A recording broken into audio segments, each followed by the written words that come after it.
As most Commanders fans know, head coach Dan Quinn came over from the Dallas Cowboys, formerly as their defensive coordinator, and even last offseason poached a number of former Dallas Cowboys to join the Washington Commanders. So today on the show, we're going to be taking a look at 6 upcoming Cowboys free agents that I think the Washington Commanders may be looking to potentially bring in free agency here during the 2025 offseason. Welcome to the Commanders Report. I'm your host, Jack Sperry, and we are doing a sub-battle with our frenemies at the Cowboys Report and Tom Downey this week, and they've already put out a video today, and they've already added 22 new subs on that video. We need to catch up to these fools here, so if you hate the Cowgirls, you want to poach some of their players in free agency this year, and you want to make Tom Downey cry, make sure you guys click that subscribe button right now for the most extensive Commanders coverage all throughout the 2025 offseason. So let's start here with guard Zack Martin. Now, Martin is somebody that has played right guard. He has played left guard in his career as well, but he would be coming in to play left guard for the Washington Commanders if the Commanders end up signing him in free agency this year. Of course, they have Sam Cosmi at right guard. Of course, they got Tyler Biadasz at center. Both of them are locked up to long-term deals.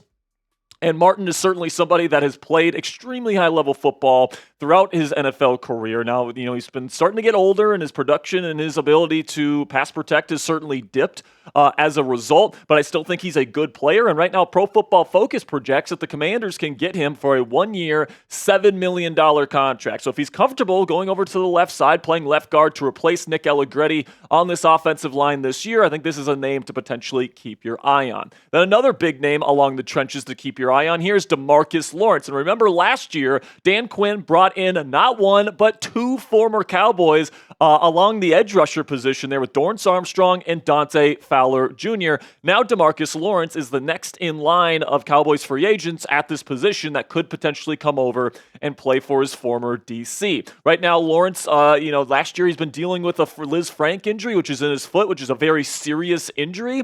So that is why Pro Football Focus projects right now that he's going to be worth a 2-year, $7.5 million per season contract. So that's $15 million total. And honestly, for a guy like Lawrence, who has been a game-wrecking presence and would be a really excellent fit in Dan Quinn's scheme if they can't get a guy like Khalil Mack or Myles Garrett via trade this year, I think that he would be an excellent fit here in Washington, especially if they can get him for the right price tag. So predict it for me down there in the comment section. Will a former Cowboy sign with the Washington Commanders this year? Type Y for yes or type N for no for today's pinned comment. YouTube's going to throw you an ad break here in just a couple of seconds. When that happens, let me know if you think the Commanders poach yet another Cowboy here in 2025.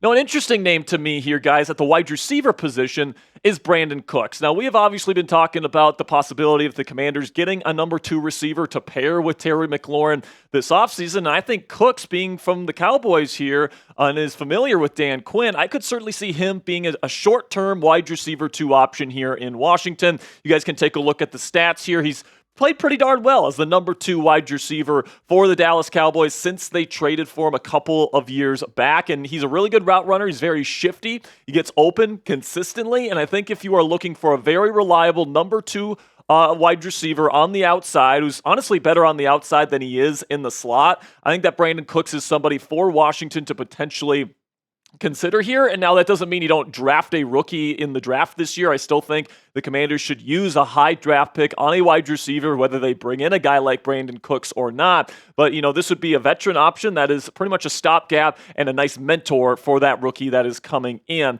Right now, Spotrac predicts that the contract for Brandin Cooks this offseason is going to be a 1-year deal worth $5.2 million. That's the type of price tag that I'm interested in a potential number 2 wide receiver here in Washington. And then you pair Brandin Cooks and Terry McLaurin up with a rookie receiver in the early rounds of the NFL draft. I think you might be cooking with gas in this wide receiver room. So before we get into the rest of today's potential Cowboy free agency targets for the Washington Commanders, if you haven't gotten yourself a Jourdan Daniels jersey already, guys, you need to get on that. You need to get on that ASAP, because this guy's going to be a Commander for a long time, and he's going to be a superstar for this team for a very long time, and hopefully he can be the next quarterback to hoist a Lombardi trophy for the burgundy and gold. So if you want to make an investment here in a Commanders jersey that you're going to be able to wear probably for the rest of your life, honestly, go to chatsports.com/Daniels right now and get this Jourdan Daniels jersey in your closet today. You can get burgundy, you can get white. They got a bunch of different styles and colors and all this different stuff on the Fanatics website for you guys to choose from. Plus, if you use our link, chatsports.com/Daniels, and you make a purchase, Fanatics sends us part of the proceeds of your purchase. So it helps us out here, helps us improve our graphics, improve our office space, improve our equipment. We really do appreciate all of your guys' support. So if you're planning on getting a Jourdan Daniels jersey anyway, use our link, chatsports.com/Daniels, to get this done today. All right, now let's talk about another player on the interior of the defensive line for the Cowboys that is a free agent this year, and that is Osa Odighizuwa. Of course, Osa used to play for Dan Quinn there with the Dallas Cowboys. And, I think that this move makes more sense if the Washington Commanders move off of one of their extremely, let's just say expensive interior defensive line pieces in Jonathan Allen or Daron Payne. If they move off of either one of those guys, I think it makes a little bit more sense to bring in Osa Odighizuwa. And of course, they drafted Johnny Newton in the early rounds of the NFL draft last season, and they really believe in his talent as well. So right now, Pro Football Focus projects a 4-year, $21.25 million per season contract for Odighizuwa. For me personally, guys, for somebody that maybe isn't the best overall fit in this defense, especially for what they need along the interior of the defensive line, I'm just not sure if this is something that's very realistic, especially at that price tag. Then somebody I think it might be a little bit more realistic, Jourdan Lewis, the slot cornerback, one of my favorite slot corners in the National Football League because he just plays the game so hard. He's really good in coverage, so sticky. I love his competitive toughness. Of course, he played under Dan Quinn there with the Dallas Cowboys, and I think that Dan Quinn is going to like his skill set quite a bit. So if the plan is to keep Mike Sainristil on the outside in future seasons and they're looking for more of a slot guy, I think that Jourdan Lewis is somebody that would be interested in playing for a contender like the Washington Commanders.